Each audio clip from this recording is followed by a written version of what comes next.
Tuhan bersamamu dan bersama rohmu. Inilah Injil suci menurut Markus. Dimuliakanlah Tuhan. Pada awal karyanya, Yesus bersama murid-muridnya tiba di Kapernaum. Setelah hari Sabat mulai, Yesus masuk ke dalam rumah ibadat dan mengajar. Orang-orang takjub mendengar pengajarannya, sebab ia mengajar mereka sebagai orang yang berkuasa, tidak seperti ahli-ahli Taurat. Pada waktu itu, di dalam rumah ibadat ada seorang yang kerasukan roh jahat. Orang itu berteriak, "Apa urusanmu dengan kami, hai Yesus, orang Nazaret? Engkau datang hendak membinasakan kami? Aku tahu siapa engkau, yakni yang kudus dari Allah." Tetapi Yesus menghardiknya, katanya, "Diam, keluarlah daripadanya." Roh jahat itu mengguncang-guncangkan orang itu, dan sambil menjerit dengan suara nyaring, ia keluar daripadanya.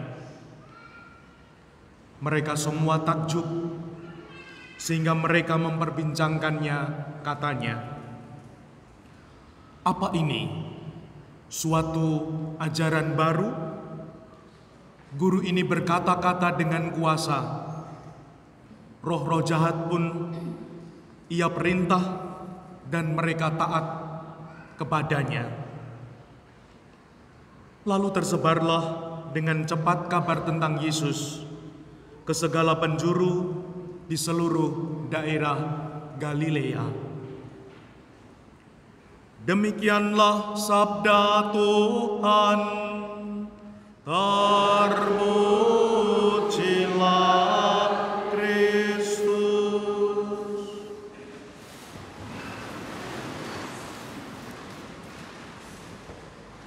Ibu, Bapak, yang kanggung, yang putri, rekan-rekan muda, adik-adik, selamat sore berkah dalam. Sabtu Minggu biasa keempat ini, kita dibimbing Tuhan untuk belajar dari Tuhan sendiri sebagai seorang guru. Ada di antara kita ibu bapak guru? Ada ya? Istimewanya di sini Tuhan sebagai guru yang mengajar dengan kuasa.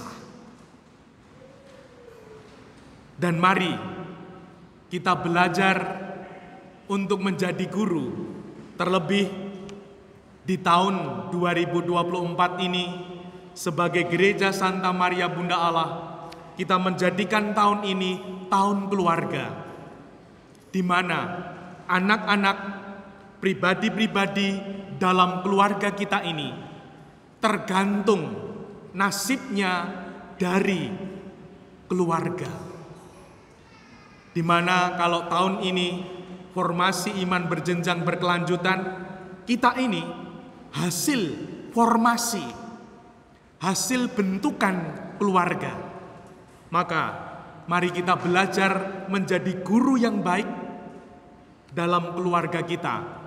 Semoga guru yang punya kuasa. Bagaimana itu?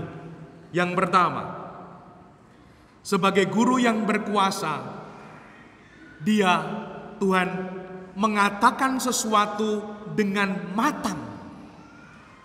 Nah, mari kita belajar melihat hidup kita. Apakah aku ini sebagai bapak, sebagai ibu, anak, kalau ngomong, berkata-kata, kata-kataku ini matang. Hasil pemikiran, hasil permenungan, penuh pertimbangan. Kalau zaman ini mungkin kita juga mengalami orang pandai menjadi tukang forward. Dapat berita apa, belum aja dibaca, sudah dibagikan. Maka mari kita renungkan hidup kita. Apakah kalau aku ngomong, berkata-kata, ku renungkan, ku pikirkan, ku pertimbangkan, sehingga sungguh matang dan yang menerima sungguh senang. Yang kedua, Tuhan Yesus tidak hanya berkata, namun berkarya. Apa yang Dia katakan, Dia lakukan. Ada ungkapan tong kosong, bunyinya nyaring. Kalau orang Jawa juga mengatakan gajah diblangkoni. Iso kojah, ora iso nglakoni. Maka mari sebagai bapak, sebagai ibu, sebagai apapun kita ini, apakah aku ini hanya pinter berkata-kata tanpa ada karya? Kalau sebagai guru, pemimpin, minimal kalau menyuruh muridnya, bawahannya berlari 1 kilometer, guru itu, pemimpin itu minimal harus juga berlari 1 kilo. Semoga lebih. Maka mari kita renungkan sebagai bapak, ibu, anak dalam keluarga, apakah aku ini hanya pinter ngomong? Atau yang kuomongkan itu juga kulakukan? Menemani anak belajar, ya menemani sambil belajar, sambil baca. Siapa yang menemani anak belajar sambil WA-an, main medsos, tunjuk jari? Weh, puji Tuhan tidak ada. Alhamdulillah. Jadi kalau menemani anak belajar, ya ikut belajar. Supaya tidak dipaido oleh anak. Ibu aja nyuruh-nyuruh belajar, ibu nggak pernah belajar. Yang ketiga, Tuhan Yesus arah dan tujuan hidupnya jelas. Dia mewartakan kabar gembira, dia datang untuk rahmat keselamatan. Maka kita boleh bertanya, apakah hidupku ini jelas? Apakah hidupku ini jelas? Apa? Apakah cara hidupku, bagaimana aku menjalani sebagai anak sekolah, sebagai orang yang bekerja, apakah caraku jelas?